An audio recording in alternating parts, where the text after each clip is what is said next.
Several years ago, we handed out jars of marbles to parents and leaders. There were 936 marbles per jar.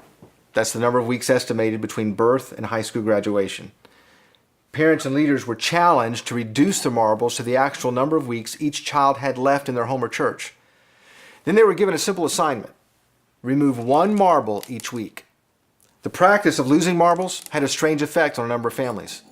It illustrated the collective value of time. It helped them see what we would say is time over a period of time.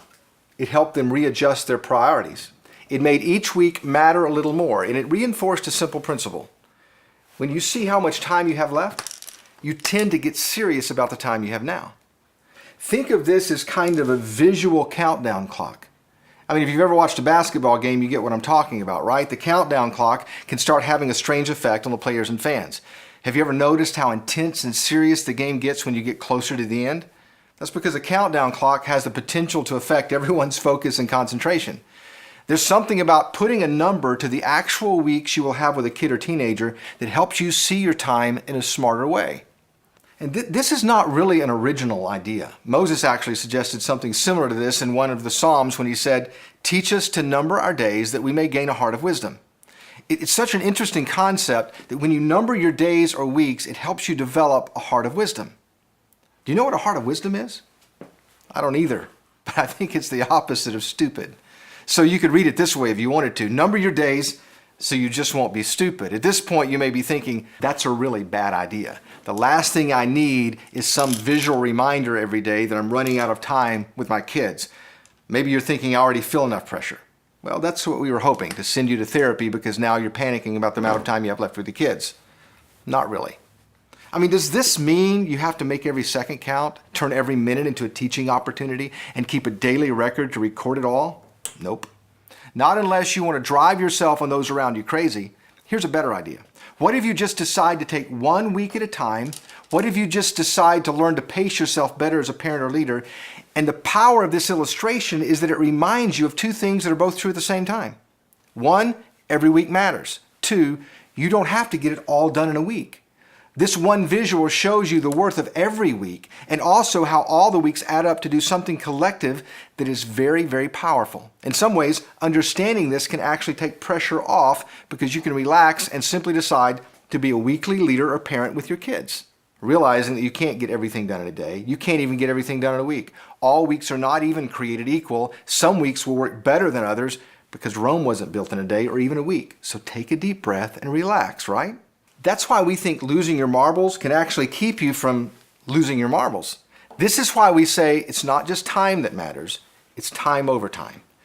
You don't have to make every second count. When you understand that how you do what you do this week is connected to next week, and the next, you're spending time with kids over a period of time, and you know why it's important to think that way. Because time over time is what enables you to do something unusual. Time over time is what enables you to make history together.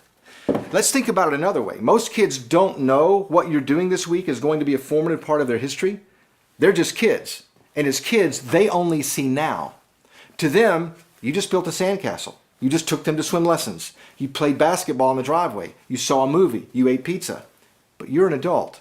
You see yesterday, today, and tomorrow. So you should know better. You should realize by being present in a kid's life week after week in a variety of different ways, you are actually making history.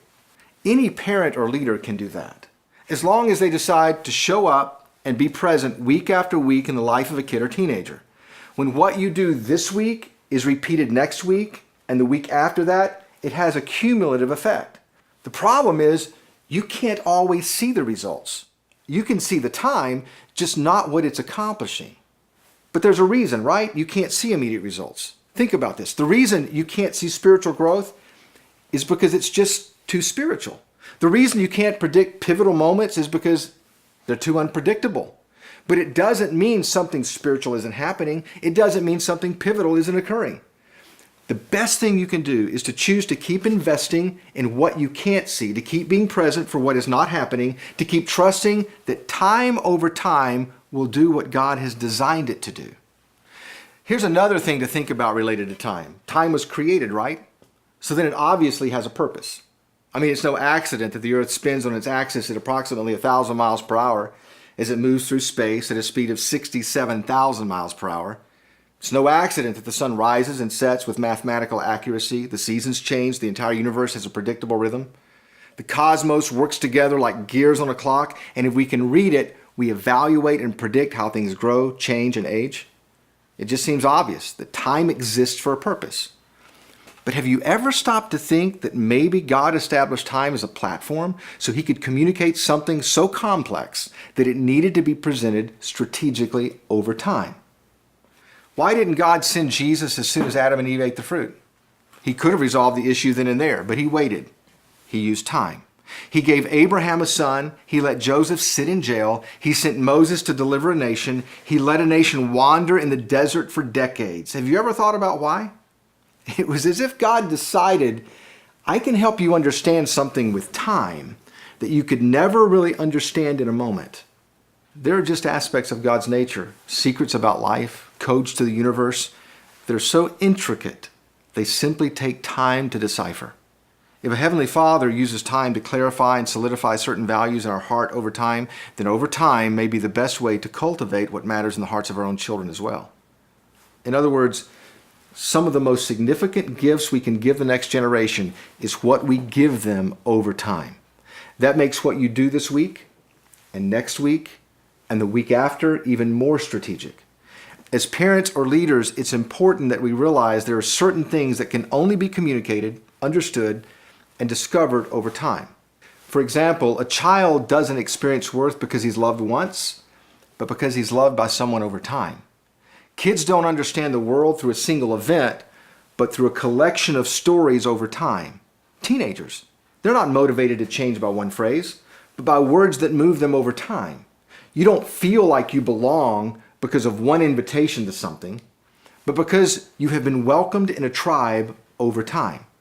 No one discovers how to live in a moment, but they figure out how to have joy in life over time.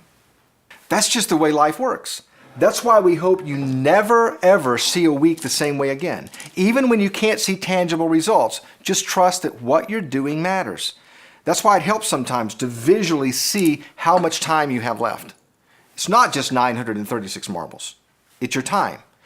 For example, if a kid is 9 years old, you've already lost half your marbles. Watch this. You're down to 468 marbles. It also means you only have 312 marbles before they get their driver's license. Trust me, when they start driving, things really pick up speed. After that, you only have 3 more summer vacations with them before they probably move out. You did know that, right? That one day they will move on? I mean, they'll still speak to you occasionally, probably. You'll still see them during a few holidays, but it's never really going to be the same again. No, I'm not trying to depress you, just to illustrate how fast it really goes and to raise the bar a little on what happens this week. Oh, and by the way, if you happen to be a group leader in your church, you get about 50 weeks to influence a kid or teenager each year. Actually, when you take out holidays, sports, sick days, and other random events, you'll only physically see these kids during about 40 of those weeks, for about an hour a week.